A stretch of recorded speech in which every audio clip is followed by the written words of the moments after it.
Ayan mga boss. Parang ito yung kwarto po niya. Yan. Welcome sa kanyang kwarto. Ngayon pa mga bossing ko, yun. May mga nagme-message sa akin, Tita, kamusta na po kayo? Sabi ko, eto, nananatiling tinatatagan ng sarili, ganun pa rin. Lalo pag naalala ko si Jovelyn, iyak na lang ako sa umaga. Yung ganun. Tapos sabi niya, Tita, patatag po kayo. Parang mga nasa 8 or 10 na yung nagme-message sa akin ganun. Tapos sabi niya, miss ko na rin po si Jolene, mabait po yung anak ninyo.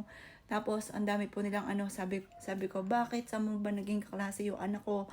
Sabi niya, Tita, isa po ako, hindi ako naging kaklase, pero napakabait po ng anak po ninyo. Kinakwento po sa akin, sabi.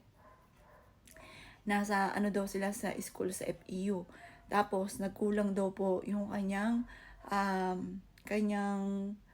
kasi parang nagbo-board lang po siya, na taga, po siya, malayong lugar, tiyahin lang po, parang panakto lang sa pamasahe, kulang yung pagkain niya. Tapos, sa kantin daw, mapapahiya nga po daw siya kasi kulang yung kanyang pambayad. Ngayon, kulang pa daw, wala na po siyang pera. Hindi niya inaasahan si Jovelyn, kasunod po niya, siya na yung nagbayad daw po ng lahat. Ngayon, kaya parang si Jovelyn, hindi niya kakilala, tinulungan siya. Kaya parang sobrang saya sa kalooban ko. Sabi ko, bait talaga anak ko. Meron nga po makakilala siya. Buntis po yung kakilala niya.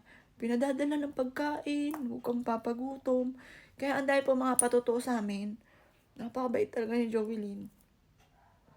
Talagang hindi lang po talaga inaasahan na mangyari po sa kanya po yun. Meron pa po, binubuli daw kasi, low siyang, university po yun. Ginawa daw po ni Jolie, hindi niya rin po yung kakilala, ibang istorya naman. Binigyan daw po niya ng kit, ng kompletong makeup.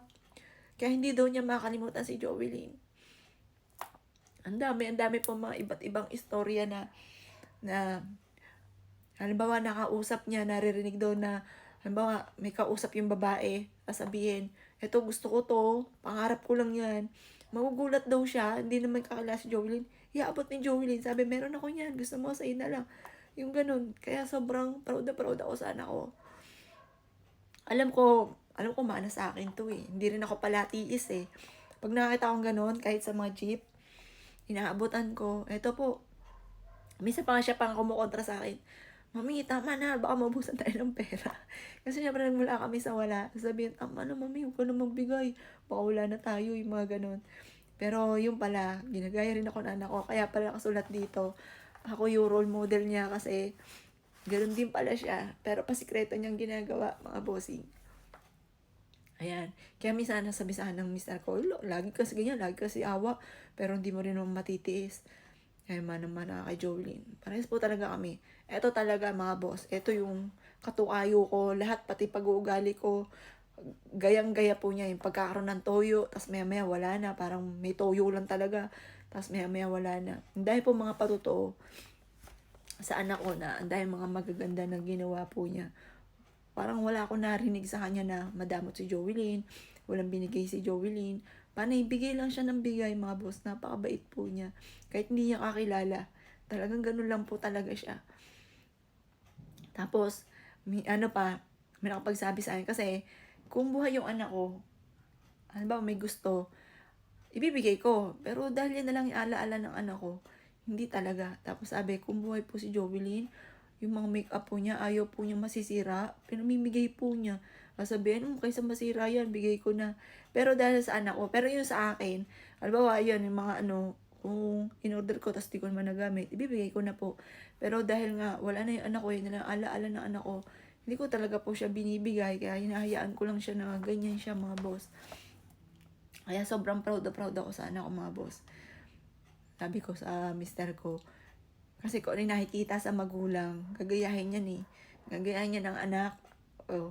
Ngayon ko natutuklasan, ang dami mga ginawa ng anak ko na sobrang, kahit sa mga tiyahin niya, nagpapadala pala, buntis pala ng ganito. Akala ko, dead ma lang, yung pala nakakausap, nagpapadala pala ng mga prutas, mga ganun.